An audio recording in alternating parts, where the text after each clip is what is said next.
नमस्कार मित्रमैत्रिणींनो, कसे आहात? खूप छान ना. मी पण खूप मस्त. तर सर्वप्रथम तर मी कालच्या माझ्या ज्या व्हिडिओला आया करतात मुलींच्या संसारात ढवळाढवळ याला जो तुमचा प्रतिसाद आला आहे, लाईक्स आले, कमेंट्स आले, त्याबद्दल मनापासून खूप खूप धन्यवाद.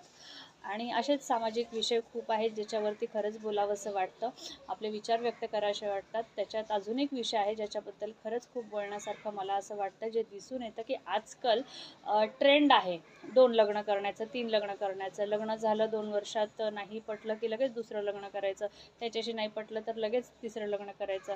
याच्यात याला एकता कपूरचे सिरियल्सही खूप जास्त जिम्मेदार आहेत, ते आहेतच. पण तरीही आजकाल हे सोशल आपल्या समाजात आपल्या काही घरांमध्येही हा ट्रेंड दिसून येतो. काही घरांमध्ये हा ट्रेंड दिसून येतो की सहज झालं आहे, कारण की मुली कमवत्या झाल्यात, मुलं इंडिपेंडंटच्या नावाखाली खूप काही आता आपण म्हणजे समाजात सुरुवात झालेली आहे, जी की खरंच कुटुंब संस्थेसाठी अगदी म्हणजे तडा जाणारी आहे.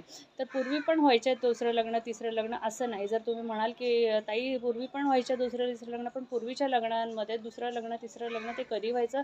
जेव्हा एखादी बाई विधवा झाली किंवा एखादा पुरुष विधूर झाला, तर कौटुंबिक कुटुंब पद्धती जी असते ती टिकवण्यासाठी वृद्ध आईवडील असत, मुलं असतात, की मध्यंतरीच पती किंवा पत्नी सोडून गेला, तर अशा कुटुंब संस्थेला जपण्यासाठी किंवा ते चालू राहण्यासाठी दुसरं लग्न केलं जायचं.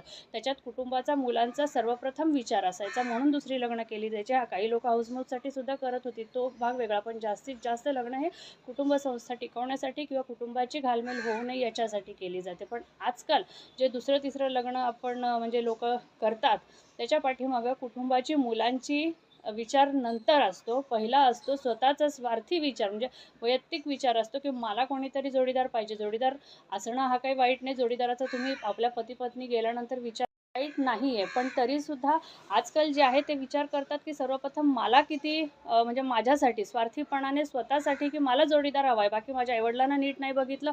मुलांचीही त्याच्यात किती वेळेस जेव्हा असं लग्न होतात, दुसरे तिसरे मुलं असतील तर त्यांचीही खूप फरफट होते. पण ते विचार म्हणजे नंतर असतो. तो नंतरचा विचार असतो. पहिला विचार हा स्वार्थीपणाचा असतो की मला कोणीतरी पाहिजेल आहे, आणि ते सुद्धा त्याच्याशी नाही पटलं किंवा तिच्याशी नाही पटलं तर परत दुसऱ्या ह्याच्यासाठी. तर याच्यात कुटुंब संस्थेचा विचार नसतो, नाही मुलांचा विचार असतो. याच्यात फक्त आजकाल बघितलं जातं की वैयक्तिक विचार असतो, स्वार्थीपणाचा, की स्वतःसाठी विचार केला जातो.